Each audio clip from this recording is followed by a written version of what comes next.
Everyone dive in, dive in, dive in, dive in, dive in. It is raining. It is dive in. Swim, swim, swim into the water. Swim, swim in snow fire is water. Dive in.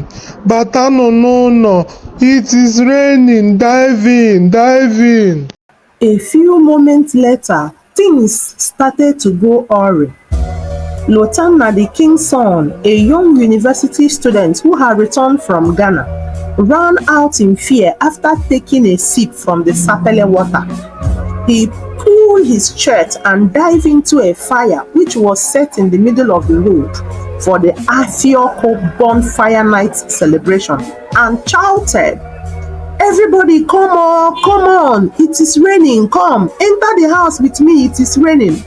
But no, he kept waving people into the fire, calling Obiechina, his newly made friend, to join him into the fire so he won't be beaten by the rain. If only they knew why their youth dive into the fire. Welcome to Ideka African Folktales. Please remember to like and share our story.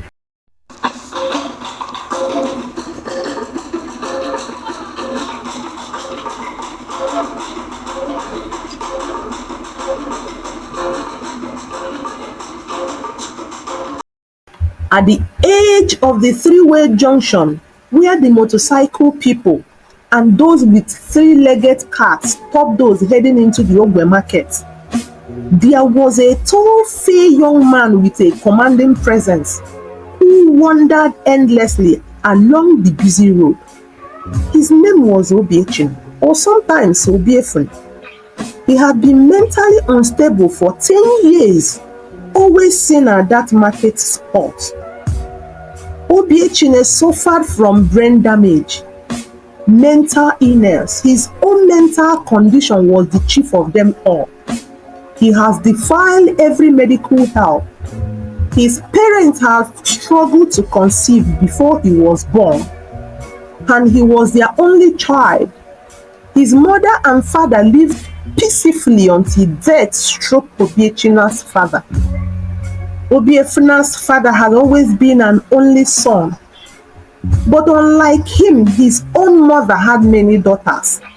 These sisters, Obiechina's aunts, gave his mother a hard time for bearing just one child. They did everything to see if his father, their brother, would take a second wife. They pressured him to take a second wife, but he firmly refused. They mocked him, saying anyone with only one child was tempting fate. A one-eyed man, they say, is indebted to blindness. They mocked him.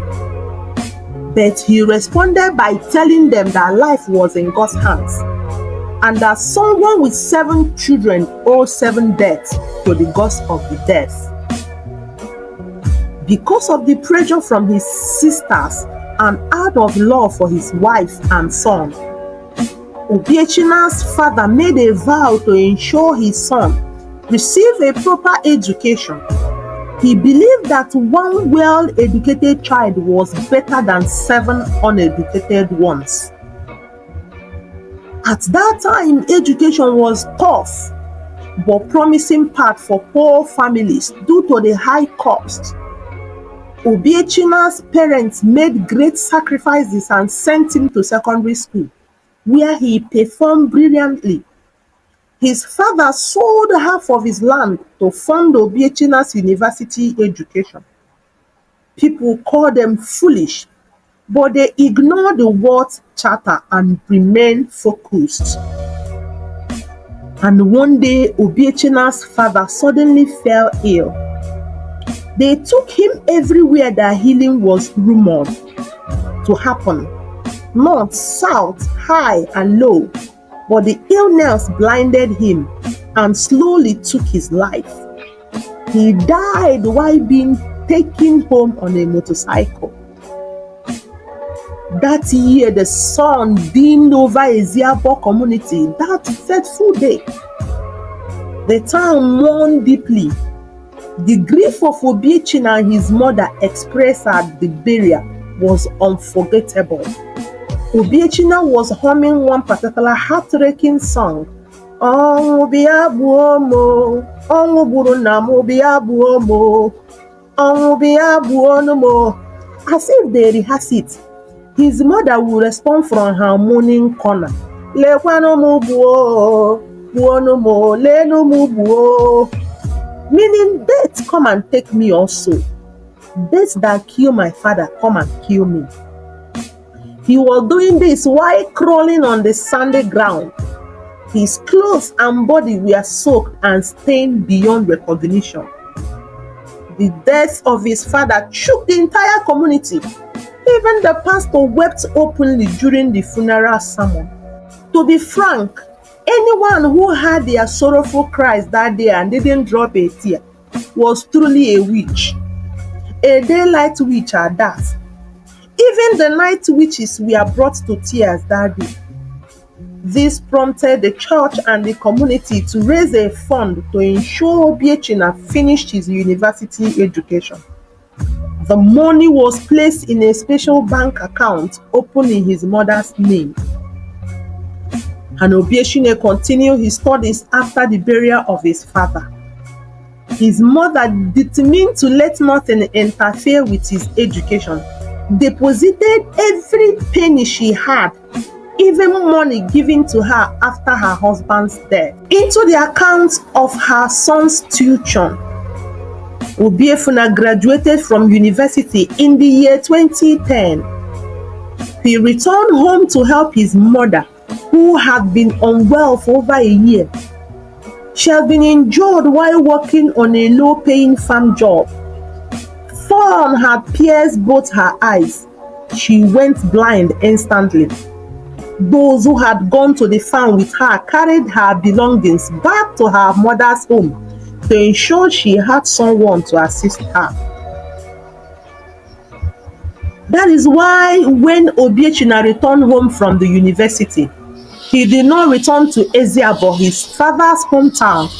He went straight to his maternal hometown, Mbanato, to see his mother and to be with her. This was during the Christmas season and the New Year Eve. It now happened to coincide with the annual youth bonfire, the festival known as Ahia-Okụ in Mbanato. It was on the 31st day of December in the year 2010. The sun shone brightly over Mbanato town. It was the last day before the new year. The young men, as usual, began to organize a small feast and drinks for the bonfire night celebration. This event wasn't bad after all. That was where youths of the community, both home and abroad, reunite. Both Omuwadi and Las, distant cousins, that is the sons of the daughters of Mbanato, that were married in the far-away towns and lands. The town elders and the king were aware of the bonfire night celebration. They approved it. And that is why even the children of the rich men who returned home for Christmas and New Year joined them in the Ahia-Okụ. Everything was going smoothly until a young man known as Otu Jamaica entered the party. He was a terrible-looking fellow. He looked as if he was just being released from the prison, and his lips were dark and cracked from the brunt of smoking. His teeth looked as if they were deliberately half-painted with black snuff, as if he had licked snuff all his life. Oh, nwa Jama, Otu Jama, papa nnukwu tam, eze mmiri Jama. His group of friends began hailing him with praises. They lifted his hands and treated him like a superstar or police officer. Jamaica Bobo Otu Jama, Big Daddy, Papa Tatam, King of Jama, we salute. His peers showered him with nicknames and danced around him. Mbanato, I'm done. I have landed Udo Pasa. I carry a full bag.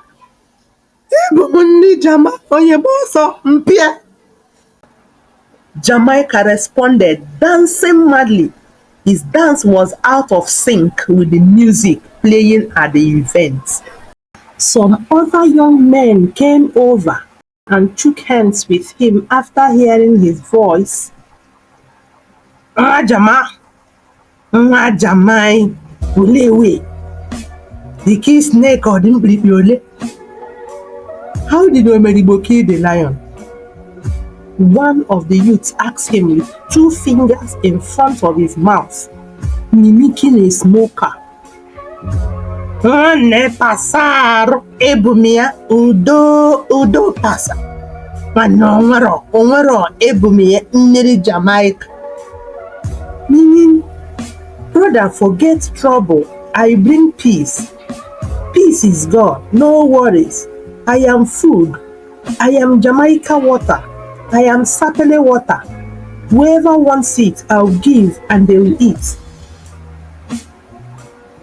He then brought out a bundle of dry herbs wrapped in a polythene bag. Those boys saw this and began shouting with excitement. What Jamaica showed them brought them great joy, and they started singing. Onye beze, Jamaica beze, wam onye beze, Jamaica beze, onye beze, Jamaica beze. Obu member n'ezie. They sang this chorus while clapping. As they did, they drew the attention of others around. The others didn't understand what was going on.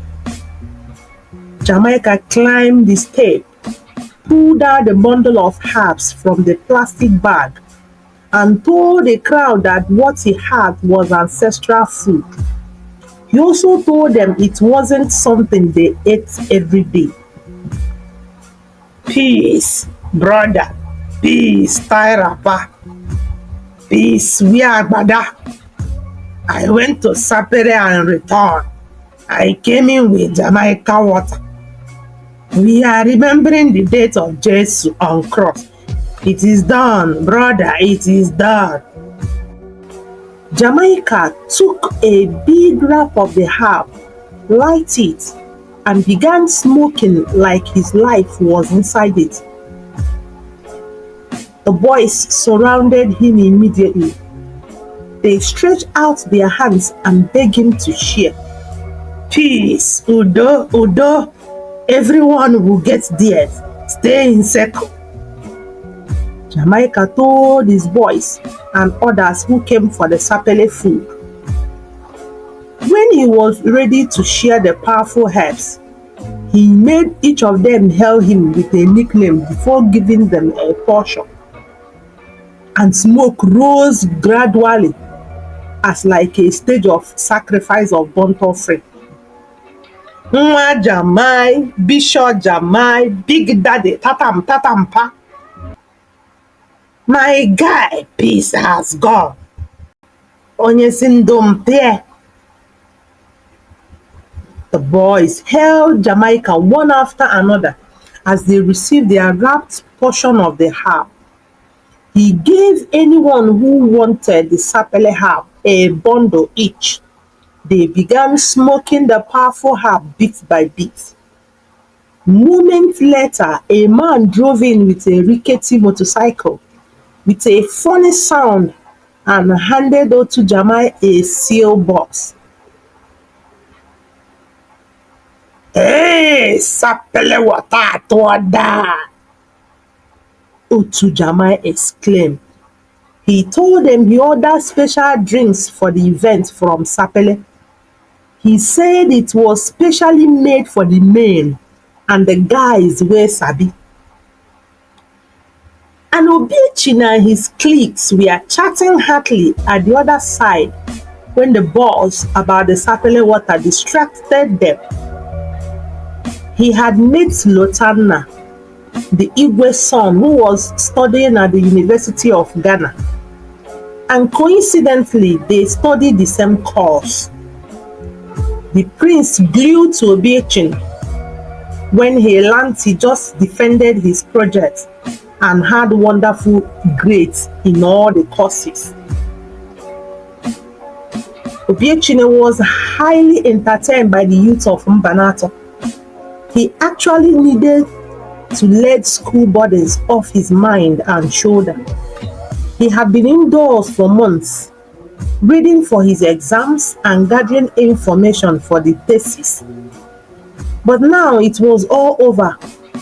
He was enjoying himself, plus the fact that he was welcome specially in Mbanato as Nwadiala. They stood from their spot and drew closer to the place Otu Jamai was dancing round. Lieutenant Igwe's son collected the sealed bottle of the wine.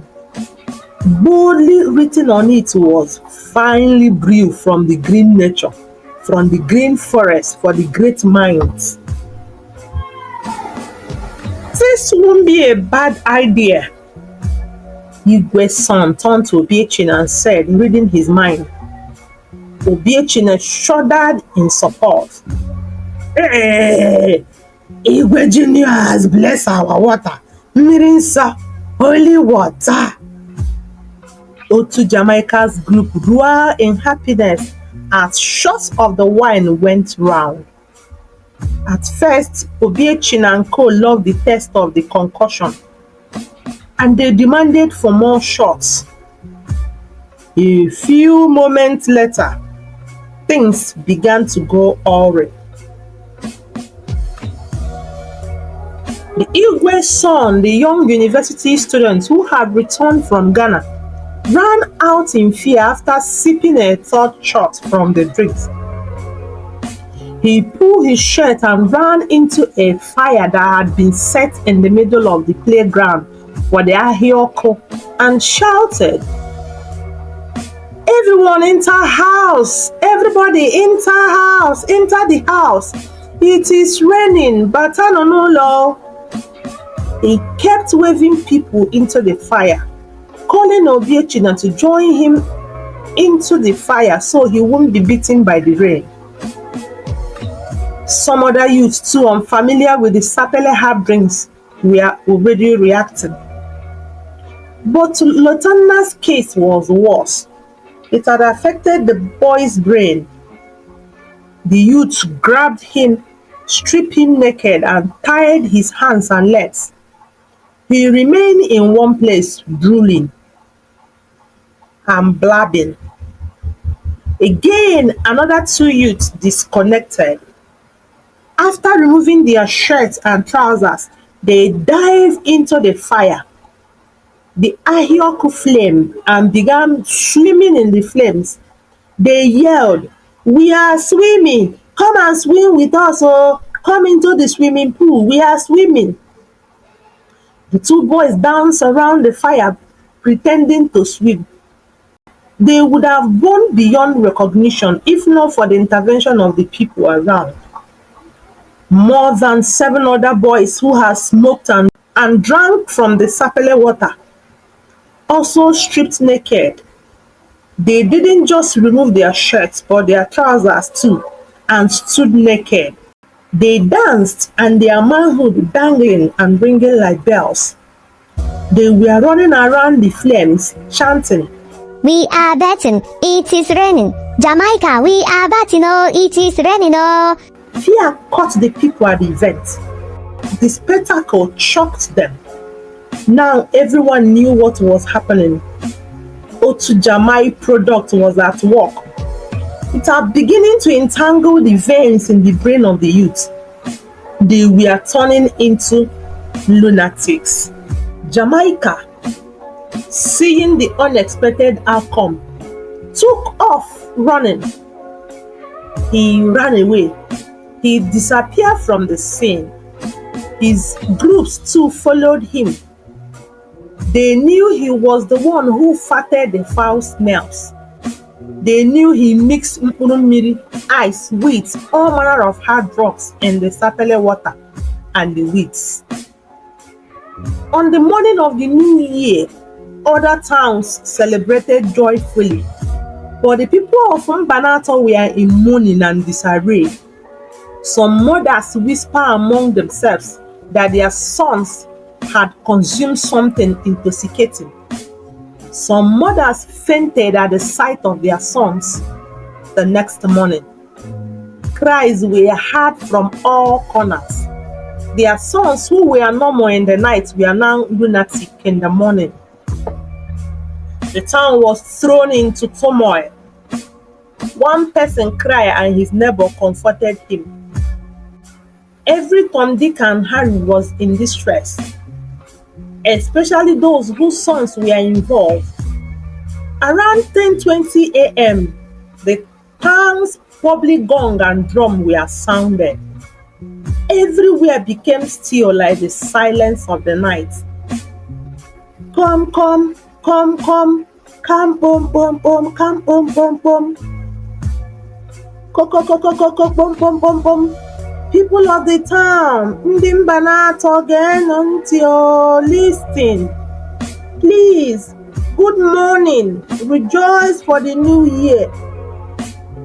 Rejoice for the new year? Did he say we should rejoice for the new year? A woman screaming her heart amidst crying. But her husband backed her down and told her to shut up so they could hear what the town crier was saying. Listen, this is very important. The king commands that anyone whose son attended bonfire night and has drank or smoked from Jamaica Sapele Water must present him at the town square for medical treatment. Come, come, come, bum, bum, bum, bum, bum, bum, bum, bum. If you hear this, tell your neighbors. Chaos intensified in Mbanato after this announcement. The town was now in complete turmoil. Some didn't know what was happening until they heard the king's message. Many mothers went to their neighbors to fight them, accusing them that their sons were the ones who misled their sons. They didn't know how to return home again. They fell to the ground when they realized what their sons had brought upon them. What shocked everyone the most was how the king learned about the night event and quickly arranged for people to administer medications to the affected youths that morning, unlike him. And when they got to the place for the treatment, it was discovered that the first young man who ran into the fire shouting, "It is raining," was actually the king's first son, Lotana, who was studying at a university in Ghana.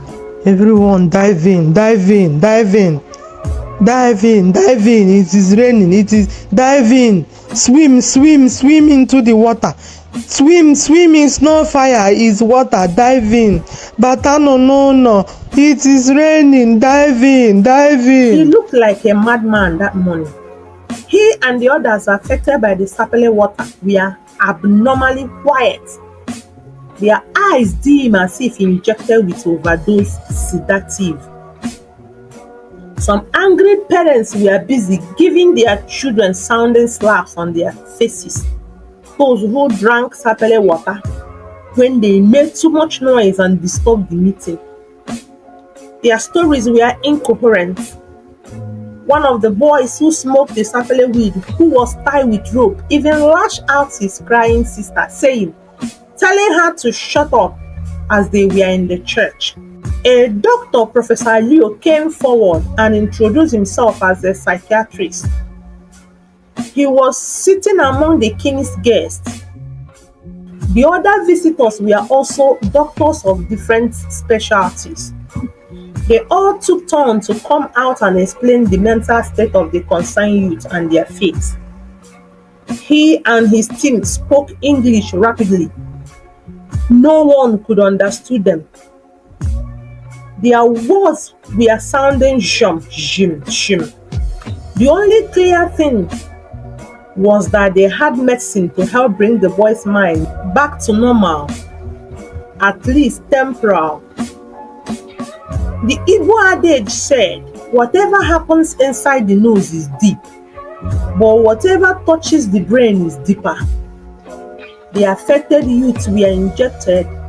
They slept for long hours at the town square. When they woke, Their heads were cool.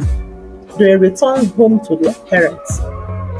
But as they say, you can heal a madman, but you can't cure the body movements or the betting of the eyelids. The boys were alive and moving, but their hair began to tangle and they began to look unkempt. The one studying in Ghana never returned to school to complete his studies because he couldn't gather his mind again. Those working as apprentices were rejected by their masters. Some, even after being accepted back, were later chased away due to rebellious and uncoordinated behavior. Those who drank Jamaica water became like people who swallow large fish bone, the Sapele water and weed stuck in their throats and refused to come out or go down. The hard drugs destroyed the potential of more than 10 promising young men. And that is not the end of this story. And what about Obiechina, the handsome looking mad young man I told you about, who was always moving up and down the motorcycle park at Ogwe Market? He was among the young men who drank from Sapele liquor at Mbanato during the bonfire night celebration. The hard drugs affected some of them, causing hallucinations. But Obiechina was hit the hardest. Some say it was because it was his first time of drinking alcohol. Others claim he drank too much. For more than 10 years since then, Obiechina had wandered the stretch of Ogwe Market Road, saluting soldiers morning, noon, and night. His mother died of a broken heart a week after he lost his mind. Obiechina didn't understand what was happening the day they buried his blind mother. The villagers managed to bind him and brought him to his mother's burial. He sat near the grave. When her corpse was laid down the grave, he was forced to take sand and sprinkle into her grave for the dust-to-dust, ashes-to-ashes burial ritual in the symbolic act of final farewell. Afterwards, he was loosed and allowed to walk about during the burial. He kept marching and chanting around his mother's grave. Left, right, attention, stand straight, left, right. That's what Obiechina kept reciting while waving his hands, continuing until the funeral was over. Then he tore off the funeral sash given to him, ran from his father's house, and made the market road his home. Every penny he collected from passers-by, he used to buy hard drugs and smoke. Obiechina's madness was a sore eye.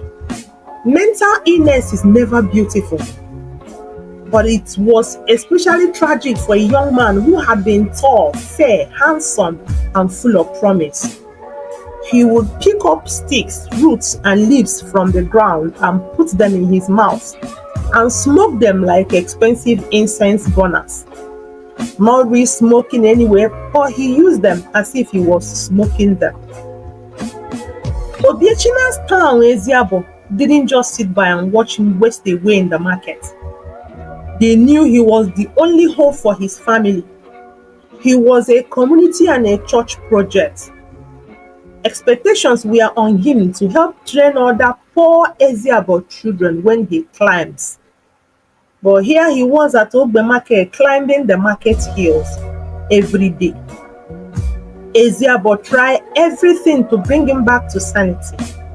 Obiechina was among those taken to the foreign trained doctors, specialists in the diagnosis and treatment of brain damage and related issues from the harsh drug consumption. Many of the young men who had smoked the Sapele weed recovered eventually, but some, like Obiechina, were lost forever. This brings to mind the proverb, when the rat follows the lizard into the rain, the lizard gets dry later or it is the rat that ends up soaked. And another, it is only those with a harsh destiny that water hang in their teeth. Obiechina, Lotanna, the only son of Igbo, and 4 other young men were the most unfortunate ones. The Sapele Water consumed them. But only Obiechina was left out completely alone. He had no mother, no father. His father's sisters show no concern. No one wants to live with a lunatic, nor with the type of Obiechina. His father's compound was silent and abandoned. Meanwhile, the others, though mentally unwell, remain in their homes, fed 3 times a day. But Obiechina, the sun and rain beating constantly at the junction, morning, afternoon, and night. Show any hard drugs user you know this story. Show any hard drugs user you know this story. Show everyone growing up. Show every growing up child this story, especially the boys. Lesson: mind your association. Don't eat or drink anyhow in a party or anywhere because others are eating or drinking. Please, there is no gain in hard drugs abuse. It is evil, shun it. Please remember to share this story.